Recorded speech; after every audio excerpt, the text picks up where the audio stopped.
यो राष्ट्रघाती हो को कोई देशमा देश बेचुवाहरू को हो र देश बेचुवाको खोजी हुनुपर्ने नेपाली जनताले त्यो पनि खोजी। सामान्य सभामुख महोदय, तपाईँ यो बाल्नुभयो, किन बाल्नुभयो होला? खोइ अरू वक्ता बोल्दाखेरि बाल्नु भएन, समय बोल्नु भएन, मेरोमा किन बोल्नु के अरे समय भन्नुभयो, किन बाल्नुभयो, कम बुझिएन। मान्य सदस्य, परम्परा त्यस्तै रहेछ। परम्परा त्यस्तै हो। ए, भेदभाव गर्ने परम्परा कायमै राख्ने, त्यो पनि ठिकै हो। सभामुख महोदय, सभामुख महोदय, यो देशमा सैकड़ों हजारौं पटक संसदको बैठक बसेको छ, तर आजको बैठक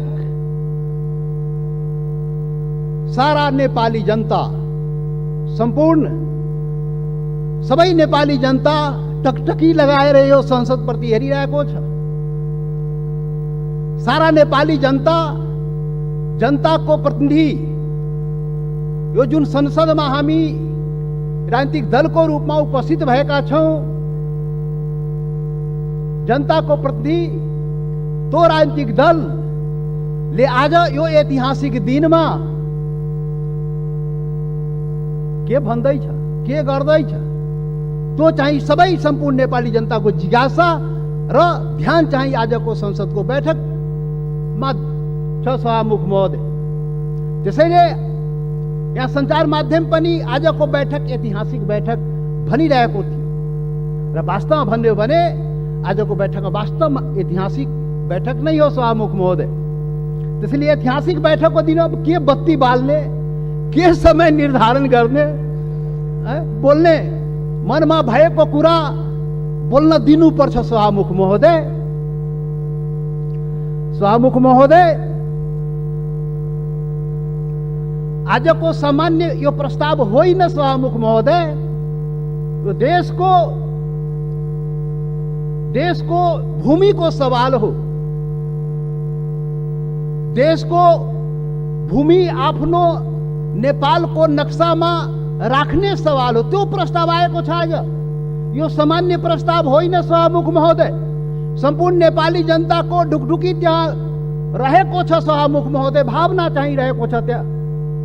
त्यो सम्बन्धमा बोल्दाखेरि जनताको प्रतिनिधिले आफ्नो कुरा राख्न सक्नुपर्छ।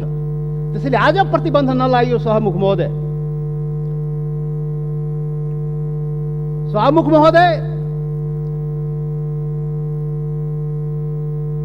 यहाँ आजको जुन सवाल हो, जुन प्रस्ताव हो, तो राष्ट्रियतासँग पनि जोडिएको सवाल हो, सम्पूर्ण नेपालीको भावनासँग पनि जोडिएको सवाल हो, देशको के भन्छ सार्वभौमिकता, देशको अखण्डतासँग पनि जोडिएको सवाल हो र त्यही सवालको रूपमा आज यो चाहिँ नेपालको नक्सामा त्यो चाहिँ त्यो कालापानी, लिपु लेक र लिम्पुवाधुरा लगायतका त्यो भूभाग नेपालको नक्सामा राख्ने प्रस्ताव यो संसदबाट स्वीकृत गराउन आइएको प्रस्ताव हो। सभामुख महोदय, त्यसैले आजको प्रस्ताव बडा महत्त्वपूर्ण प्रस्ताव हो नेपाली जनताको लागि। सभामुख महोदय, नेपाली जनता आफ्नो, सम्पूर्ण नेपाली जनता, हिमाल पहाड तराई मधेसका सबै नेपाली जनता आफ्नो देशप्रति, आफ्नो भूमिप्रति सजग छ, समर्पित छ, संवेदनशील छ। यो कुरा आज यो बैठकले देखाउन सक्नुपर्छ। आज यो कुरा हामीले आफ्नो कामबाट देखाउन सक्नुपर्छ। त्यो देखाउनुपर्छ, हामी देखाउला। सभामुख महोदय, यो गर्दाखेरि यहाँ अब के भनौं, विभिन्न आग्रह पूर्वाग्रहले पनि कुराहरू त सुनिन्छ। राष्ट्रियताको सवाल पनि एक लौटी रे, कसैको एक लौटी राष्ट्रियता रे। राष्ट्रियताको सवाल आउँदाखेरि ए त्यो मधेसीले राष्ट्रियताको कुरा गर्छ र? ए गर्दैन नि। अरे राष्ट्रियता कसैको एक लौटी होइन, याद गर्नुहोस्। सभामुख महोदय, म सबैलाई आग्रह गर्न चाहन्छु, राष्ट्रियता भनेको सबैको सम्पूर्ण नेपाली जनताको नेपाली राष्ट्रियता हो। कुनै एउटा वर्ग, एउटा जाति, एउटा समुदाय, एउटा क्षेत्रको राष्ट्रियता हुनै सक्दैन। यदि त्यस्तो राष्ट्रियता भयो भने त्यो पङ्गु राष्ट्रियता हो। त्यो राष्ट्रियता चाहिँ काम लाग्दैन। त्यो राष्ट्रिय एकतालाई सबल गर्न सक्दैन, बलियो पार्न सक्दैन शाहमुख महोदय। त्यसैले आजबाट राष्ट्रिय एकताको परिभाषा, राष्ट्रियताको परिभाषा र राष्ट्रवाद, राष्ट्रघातको परिभाषा ठिकसँग व्याख्या गरिनुपर्छ र बुझिनुपर्छ शाहमुख महोदय। शाहमुख महोदय, म धेरै आज म केही कुरा राखौँला, समय अलि लिउँला तपाईँको, र यो पनि देश र जनताकै हितमा हुन्छ, राष्ट्रिय एकताकै लागि हुन्छ, राष्ट्रियताका लागि बलियो बनाउने काम हुन्छ, जुन आज म विचार राखिरहेको छु शाहमुख महोदय। शाहमुख महोदय, यस्तो संवेदनशील घडीमा एकता देखाउने हो। नेपाली जनताले आफ्नो एकता नदेखाए आफ्नो सवालको लागि, आफ्नो भूमिको लागि त कसले देखाइदिने हो? नेपाली जनताले नै देखाउने हो र नेपाली जनताको प्रतिनिधिमूलक संस्था, यो प्रतिनिधि सभाले देखाउने हो। शाहमुख महोदय, हाम्रा धेरै आउला यो संविधान संशोधनको कुरा आएको छ। यहाँ नक्सालाई लिएर त्यो चाहिँ संविधानमा, त्यो अनुसूचीमा संशोधन गर्ने प्रस्ताव आएको शाहमुख महोदय। तो कालापानी लिम्बू लेक, लिम्पुवाधुरा सहितको भूमि त्यो नेपालको हो भनेर त्यो चुच्चो त्यो हुने गरी त्यो नक्सा चाहिँ संसदबाट पारित गराउन प्रस्ताव आएको शाहमुख महोदय। संविधान संशोधन गर्न प्रस्ताव आएको शाहमुख महोदय। शाहमुख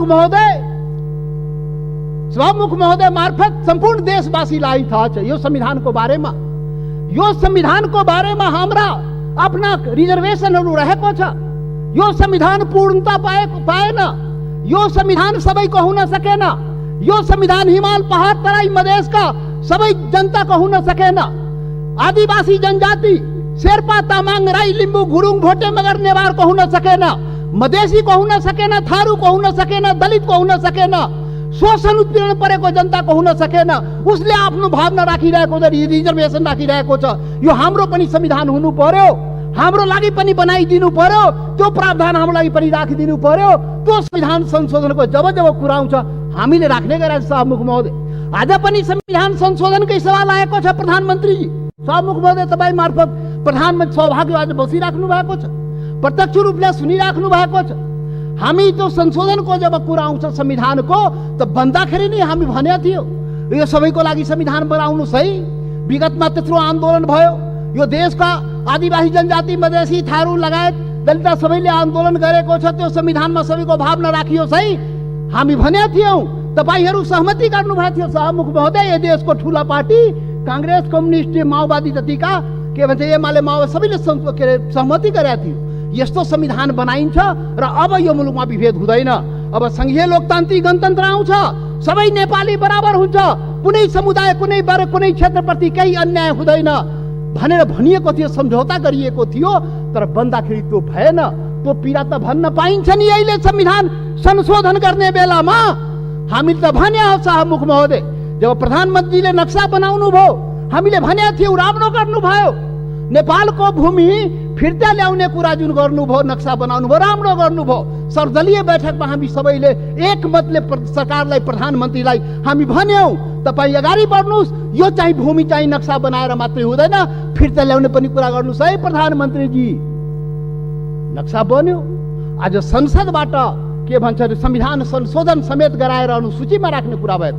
जब संविधान संशोधनको सवाल आउँछ त्यति बेला हामीलाई त्यो पीडा हुन्छ, किनभने यो संविधानको लागि, यो संविधानको अपनत्वको लागि सैकड़ों जनता चाहिँ जान गुमाएको छ, बलिदान दिएको छ शाहमुख महोदय। त्यो पनि राष्ट्रियता हो, त्यो पनि नेपालको जनताको राष्ट्रियता हो, त्यो पनि आफ्नो हक अधिकारको लागि जान गुमाएको छ, सङ्घर्ष गरेको छ, आन्दोलन गरेको छ शाहमुख महोदय। त्यसैले शाहमुख महोदय जब संशोधन कुरा आउँदाखेरि त्यो कुरा पनि हामी राख्ने गरा। त्यसैले हामीले भनेका थियौँ शाहमुख महोदय प्याकेजमा ल्याइदिनुहोस्, यो त्यो कुरा पनि ल्याइदिनुहोस् न, जो हामीले उठाएका सवालहरू पनि त्यो पनि ल्याइदिनुहोस् न, सँगसँगै ल्याइदिनुहोस् न। अनि राम्रो हुन्छ। अनि राष्ट्रिय भूमि मात्र होइन, जनता पनि राष्ट्रियता हो नि त। भूमि मात्रै होइन, जनता समेत भूमि र जनता मिलाएपछि राष्ट्रियता हुन्छ, जनताको सवाल पनि ल्याइदिनुस् न भने आग्रह गरे हो, बिन्ती गरे हो शाहमुख महोदय। तर खोइ आएन, मजबुरन हामी चाहिँ छुट्टै के अरे प्राइभेट बिलको रूपमा यहाँ ल्याउनु पर्यो शाहमुख महोदय। अब पछि विचार होला सायद। अब यो 7औं संविधान शाहमुख महोदय, 6वटा संविधान त नाश भयो मुलुकमा। 70 वर्षमा 7वटा संविधान, 6वटा संविधान यही कुकर्मले गर्दाखेरि, यही गतिविधिले गर्दाखेरि समाप्त भयो। जनताको माग अनुसार समय सापेक्ष संशोधन भएन भने संविधान जाँदो रहेछ। त्यसैले यो 7औं संविधान, संघीय लोकतान्त्रिक गणतन्त्रको संविधान बडा मेहनतले, त्याग बलिदानले नेपाली जनताले ल्याएको छ। त्यसले यो संविधानको रक्षा हुनुपर्छ। रक्षाको लागि त्यसमा समय सापेक्ष जनताको माग अनुसार सुधार परिवर्तन गर्नुस्। बाइबल कुरान गीता नबनाउनुस्। अब प्रधानमन्त्रीले अचित आवश्यकता भन्नुहुन्छ, खोइ अब कहिले अचित आवश्यकता हुने थाहै छैन। अब खोइ कसरी हुन्छ हो, त्यो भएन शाहमुख महोदय। त्यसैले आजको दिनमा त्यो याद गर्न, रिमाइन्ड गर्न खोजेको, सम्झाउन खोजेको यो संविधान संशोधनको सवाल आउँदाखेरि त्यो जनताको, त्यो हिमाल पहाड तराई मधेसका जनताको भावनालाई पनि सम्झिदिनुस्। सम्पूर्ण म भने थिएँ पहिलो दिनमा, पार्टी ठुलो भयो, दिललाई ठुलो बनाउनुस् प्रधानमन्त्रीजी भने थिए, प्रचण्डजी भन्ने थिए। तपाईँ दुईजना शीर्ष नेतालाई दिल ठुलो बनाउनुस्, त्यो दिलमा सम्पूर्ण नेपालीलाई समेट्नुस्, हिमाल पहाड तराई मधेसका सबैलाई समेट्नुस् र सबको नेता बन्नुस्, सबको संविधान बनाइदिनुस्, त्यो भने थिए। तर आजसम्म त्यो काम भएन। अब होला कि आज जुन यो संवेदनशील समयमा पनि हामीले कुरा उठाइरहेकोमा अब हुन्छ। त्यसैले शाहमुख महोदय, सबै असन्तुष्टिका बावजुद हाम्रो पुरै असन्तुष्टि छ संविधानप्रति, हाम्रो अधिकारप्रति, पहिचानप्रति, यो देशको जनताको अधिकार र पहिचानप्रति, हिमाल पहाड तराई मधेसको जनताको अधिकार र पहिचानप्रति, उसको समानता र विभेद के विरुद्धमा यो विभिन्न कुराहरू, हाम्रा रिजर्भेसन छ, हाम्रा असन्तुष्टिहरू छ। तर पनि आज जब देशको सवाल उठेको छ, राष्ट्रियताको सवाल उठेको छ, हाम्रो भूमिको सवाल उठेको छ, यो अवस्थामा सबै असन्तुष्टिहरूलाई थाती राखी जनता समाजवादी पार्टीले यो प्रस्ताव, जुन यो नक्सा सम्बन्धी प्रस्ताव जुन आएको, त्यो प्रस्तावलाई जनता समाजवादी पार्टीले सहर्ष समर्थन गर्दछ। त्यसलाई हामी सर्वसम्मत रूपले समर्थन गरेका छौँ शाहमुख महोदय। याद रहोस्, हाम्रा असन्तुष्टि हिमाल पहाड तराई मधेसका जनता, तो शेर्पा तामाङ राई लिम्बू गुरुङ भोटे मगर नेवार थारू मधेसी दलित, त्यो जनताको भावनालाई बुझिदिनुस्। यसरी देश चल्दैन त्यति मात्रै भन्ने हो शाहमुख महोदय। यसरी देश नचलाउनुस्, यो सबैको देश हो। राष्ट्रियता भनेको सम्पूर्ण नेपालीको जनताको मनमा आफ्नो देशप्रति भावना छ र त्यही भावनाको यहाँ प्रतिबिम्बित यहाँ भएको छ। जति असन्तुष्टि भए पनि जब देशको सवाल आउँछ हामी एकजुट भएर उभिन्छौँ।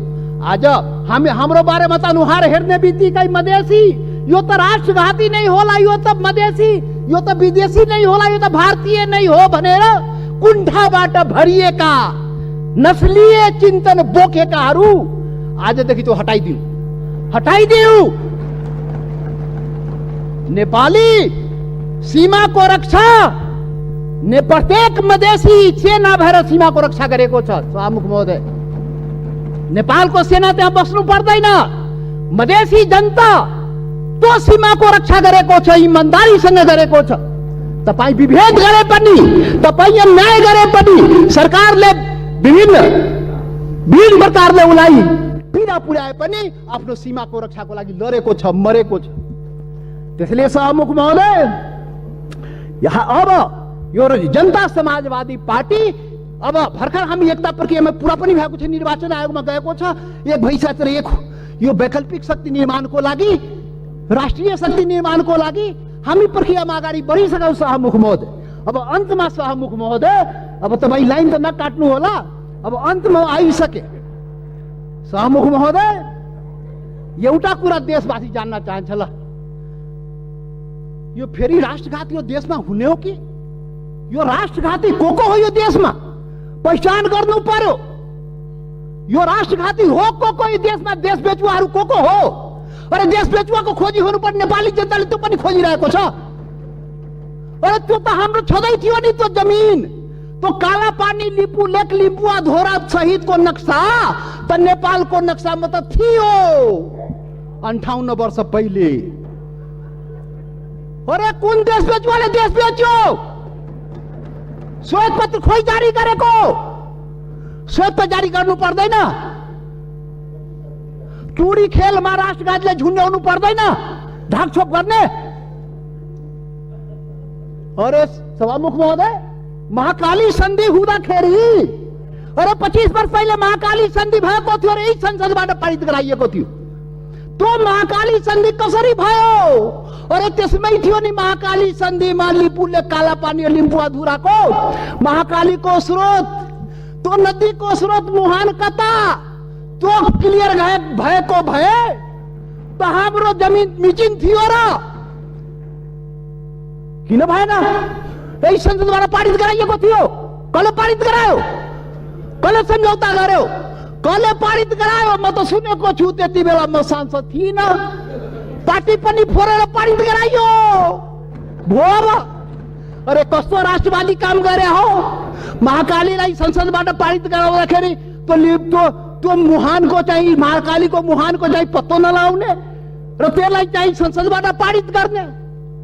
त्यसैले राष्ट्रघातीको पहिचान हुनुपर्छ सभामुख महोदय।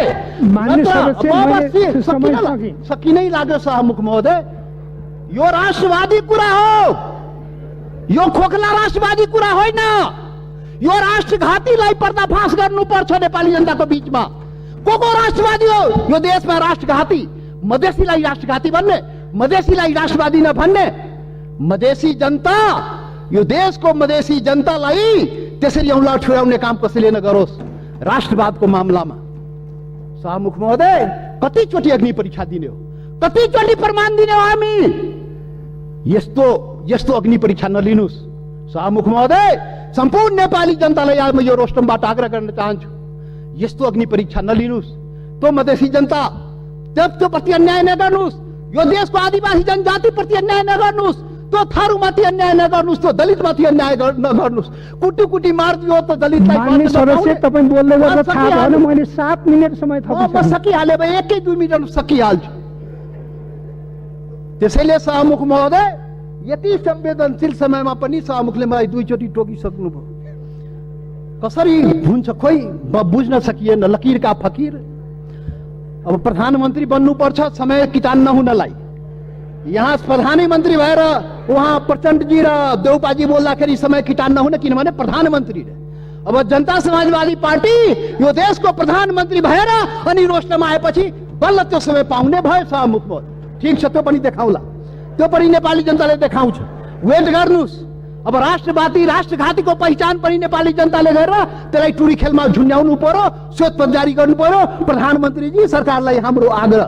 त्यसैले अन्तमा अब सभामुख महोदय, अब हात जोडेर प्रधानमन्त्रीलाई के म प्रार्थना गरेको भने, यो कागजमा कोरेर नेपाली जनता पाउँदैन। त्यो जमिन चाहियो के? त्यो जग्गा चाहियो नेपाली जनतालाई, भूमि चाहियो। यो चाहिँ समय, यो लोड सेडिङ जस्तै बत्ती आए गए जस्तै नक्साबाट उडाइदिने, फेरि राखिदिने, अनि कुर्सी बचाउनलाई राख्या हो कि के हो त्यो पनि मान्छेले भन्छ। के हो अब के हो? त्यसैले सभामुख महोदय, त्यो जमिन फिर्ता ल्याइदिनु पर्यो। प्रधानमन्त्रीजी, सरकारले वार्ता गरेर फेरि वार्ता हेर्नु सभामुख महोदय। यो बडा संवेदनशील कुरा म भन्दैछु। नेपाल भारतको सम्बन्ध सिंहदरबार र दिल्ली दरबारले बनाएको होइन, याद गर्नु होला। यो देशको प्रधानमन्त्री केपी ओली र मोदी, नरेन्द्र मोदीले बनाएको सम्बन्ध होइन। यो दुई देशको जनताको बीच बनेको सम्बन्ध, हजारौं वर्षदेखि बनेको सम्बन्धको कडी हो। त्यो हर प्रकारको सम्बन्ध जनताको बीचमा छ। खुला सीमा छ। करोडौं जनता जो तपाईको जनता, मधेसको जनता हो, त्यो त्यसको उपभोग गरिरहेको छ। ऊ आफ्नो दाल नुन चिनी कसरी आउने हो, दवादारको त्यो आफ्नै स्तरबाट त्यहाँबाट ल्याउँदो रहेछ। नेपाल सरकारलाई थाहा नभए, मतलब नभए पनि चलिरहेको छ। त्यो सम्बन्ध हो, विशेष सम्बन्ध हो। त्यसैले वार्ता राम्रोसँग गर्नुहोस् र भूमि फिर्ता ल्याउनुहोस्, वार्ताको माहौल बनाउनुहोस्, वातावरण बनाउनुहोस्। यहाँ संसदमा उल्टा पल्टा कुरा गरेर सम्बन्ध के छ माहौल बिगारेर त्यो चाहिँ अलि अप्ठ्यारो भइजान्छ सभामुख महोदय। त्यसैले त्यो चाहिँ वार्ताको माहौल बनाएर हामीलाई जग्गा फिर्ता चाहियो, नेपाली जनतालाई के अरे यो जग्गा फिर्ता चाहियो। त्यसैले अब जनताले के भन्छ भने, यो कोरोनाको अवसरमा जनताको जीवन रक्षा नगर्ने सरकारले हाम्रो भूमिको रक्षा गरिदिन्छ भने जनताले भनिरहेको छ। त्यो चुनौती तपाईको अगाडि छ। जनताको जीवनको रक्षा पनि गर्नुपर्छ, हाम्रो भूमिको रक्षा पनि गर्नुपर्छ। धन्यवाद।